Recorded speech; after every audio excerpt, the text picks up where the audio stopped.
What's your point of emphasis right now? What are you stressing in your position? I think this is just a good time to develop everybody.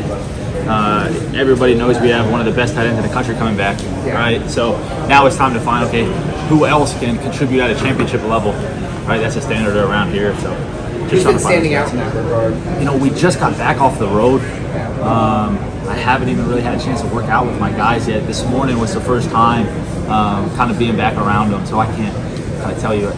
Right. Well, what was that like, though, this morning being back in the facility? Oh, awesome. I got one in this morning bright and early, and Sam and Bennett were in that first group.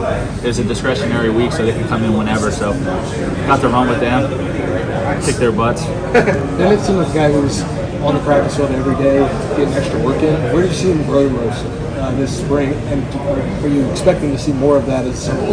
Yeah, I mean, Bennett's not a young guy anymore, and that's what I reminded him. So, you know, challenging him to be more of a leader. And to answer your question, I think his mindset's changed the most, right? It's not just, you know, going through the motions. He's so intentional now and understanding the offense, you know, all across the board. I think the mindset is kind of changed with him. He's growing up. I'm so proud of him. It's not like a set depth chart by any means, and you're not going to do that at all. But like the pecking order seems, from the outside to be pretty clear. When you have like a few returning veterans like Joe and G and Cade, how do you kind of keep those younger guys, working, knowing, hey, if you keep working, your time's going to come? Yeah, I mean, I think they came to Ohio State knowing that, everyone's a competitor. Everyone came here to be a first rounder and whatnot. I don't think there's any waiting your time. I don't ever want to coach someone who's patient, right? So I hope they're all hungry to get on the field right now. I mean, Cade could be sitting right here and I tell, Pat Gerd or Jace or Jelani, hey, go take his job. That's why we're at Ohio State. So I won't tell them to be patient. But to answer your question, when you're surrounded by elite people every day, it's pretty hard not to be hungry, right? Keenan, you've been here at Ohio State a long time, obviously, but this was your first spring as a full-time position coach. Sure. What was the biggest difference in being a full-time position coach in comparison to your duties in the last 7 years or so? Yeah, I think how focused I had to be, right? I had the best job in the world. The last 8 years, I could kind of coach everyone. I had a kind of a mantra that I try to live by, that there was no strangers in the Woody, that I was everybody's coach in all the different departments. This spring, I had 8 guys that's I was laser focused on, so I didn't really spend much time with anybody else other than those 8 guys. And you talked about the patience that you don't like, the patient guys. Was it a little tough for you to be patient to get that full-time job, wait for 8 years, considering the other opportunities? Yeah, I hope, and I know why you say it like that. I hope no one ever thought me as patient, right? I believe I was hungry. If someone ever said, hey, Key, congrats on being patient, I take that as an insult. I don't think anything about it was patient. I think I was actually working harder behind the scenes. It just took a little bit longer. You mentioned that in the spring, too, a little bit about being, you have to be more laser focused now. How has your role changed in interacting with the other coaches behind the scenes in the meeting rooms? Has any of that changed at all? With the coaches, no, I don't think that's changed as much. Maybe I talk a little bit more smack to Coach Eliano or maybe Coach Knowles, but no, I don't think it changed much. What's it been like for Jelani the last couple of months? It seems like just coming out of spring, he had all eyes on him, all the balls. First spring on campus, what have you seen from him? Yeah, he's a high school graduate now, so that's changed. No, I think it was in spring. It was, okay, what do I do, right? It was the what do I have on this play? What do I have to do on a Tuesday morning? What classroom building to go to? Now it's the how and the why. How do I do my job? How do I become a successful student athlete? And then lastly, the why. Okay, why do I need to be here 25 minutes on time or before I'm supposed to? Why do I have to influence with my right step so that he steps down? And so just progressing from the what to the how and the why. So for him to be just doing what do I do and have the kind of spring he did, sure. Does that make it a little bit more impressive that he wasn't really understanding why or how, he was just doing it? Yeah, he was diligent. He was diligent. I think that was just a byproduct of, he had all these meetings. I would go into my office and him and Sean Banks would be in there at night and early in the morning to make sure he knew what he had to do. And he's got enough talent, right? But now it's the skill and discipline. When you put all those together, it'll be fun. Do you see him taking the strides he needs to as well? Yeah. You got to be able to do everything. Oh yeah. Yeah. Doing that Heck yeah. He had a couple blocks towards the end of spring that the whole unit, got really fired up about. But still, it's every play. Okay, what do I got to do? How do I got to do it? Has everyone the Spider-Man suit around the Woody? No. There's no Spider-Man. It's Buckeye gear. No Spider-Man. What about Cade kind of jumps out to you this offseason that wasn't before? No, I don't think there's anything that wasn't before. I think what jumps out at me is that here's a guy, again, in his fourth or whatever year, just as hungry as he was last year. Last year, it was, here's a blocking guy who doesn't know how to get open, right? That was a noise that we didn't believe, but that was the noise coming from the outside. And he put in work like I had never seen before. And he's doing the same thing now. So I think what jumped out at me is that consistency. He's not exhaled at all. And it's going to be fun to watch him play. He gave you a lot of credit last season when we talked to him about helping him with route running, helping him do this and that. And so did Kevin. He gave you some flowers for that, I guess.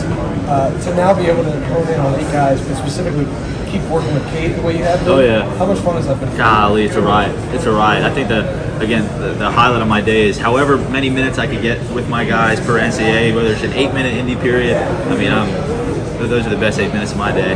Guys. Oh yeah, that fires me up. I mean, at the end of the day, I would love if there's 3 or 4 guys that I could rock with, and 11 personnel playing the Y and 12 personnel Y and H, and rocking with that. Yeah, that'd be ideal. Sorry if you were asked this, Keenan. Ryan said in the spring that he doesn't worry about 12 personnel until he knows he can put anybody out there at 11 personnel. Outside of Cade, like how comfortable do you feel with the other guys who are doing that? They go out there and be the only Yeah, I'm comfortable right now saying that we have several guys that can play 11 personnel wide, and I would not bat an eye. Now, everyone has strengths and weaknesses, right? A year ago, I bet you there was plays that you're going to say, well, Stover can't do that. And you turn on our film, we're throwing it to him 40 yards down the field at Penn State, and he's making the plays. So everyone has strengths and weaknesses, and maybe they haven't all showed up on Saturdays yet. I've seen enough that we know we got to continue to work this summer, obviously, Bill, but I'm confident in those other guys. Last year, it seemed like the few times that Cade maybe got himself into a bind is when he was trying to block on the perimeter on some of those kind of bubble balls. Looking back on those, like, were there things that you were able to diagnose that might be able to help put him in better positions? Sure, yeah, we've been working on that element. I know right off the top of my head that there was just a couple of those perimeter ones, a couple at Penn State, a couple up north, that they gave us some looks at. I'm not making excuses for the kid. He got a minus on the play. We got to help him, as coaches. He's got to help himself with the technique, but definitely we've emphasized that. Otherwise, like in terms of like his inline blocking and stuff, just how much progress did you see him make, I guess, throughout all of last year to where he's at? Yeah, no, I think he's blocking really well right now. I don't know if I can answer, from week 1 to, because last year I wasn't really focused on that as much. And when I got the job, I just figured you went back and watched all the snaps. I think I've watched all the snaps probably 3 or 4 times, but I don't necessarily watch them chronologically. But no, I think he's blocking at a really high level. I know Jelani turned a lot of heads when he came in here, but what about Sam Hart and Bennett? Christian, what have they done to improve in that room? Yeah, both those guys, all the guys, Bennett and Sam, I was just saying, those are the 2 that I got to work out with this morning. So they were the first 2 in here, so they turned my head.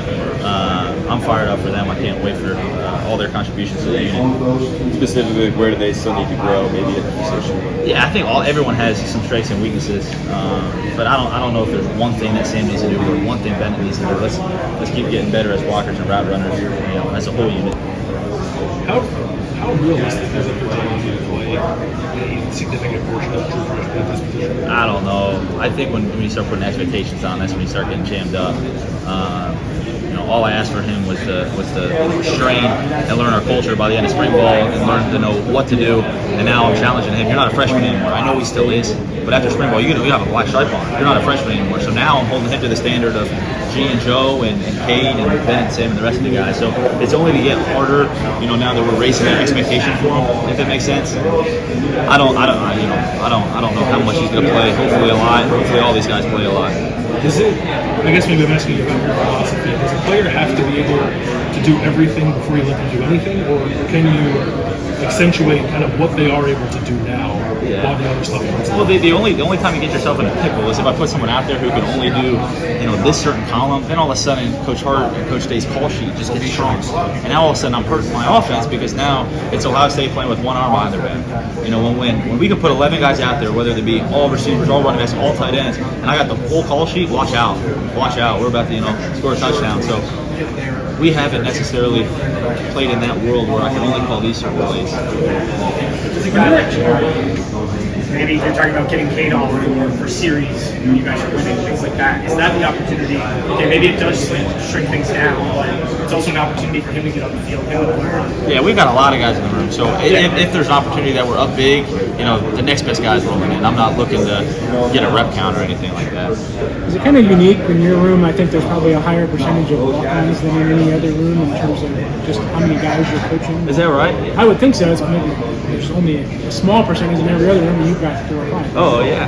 No, I haven't even thought about it. If so, great. I tell people all the time I like the walk-ons better than scholarship guys. I swear I do.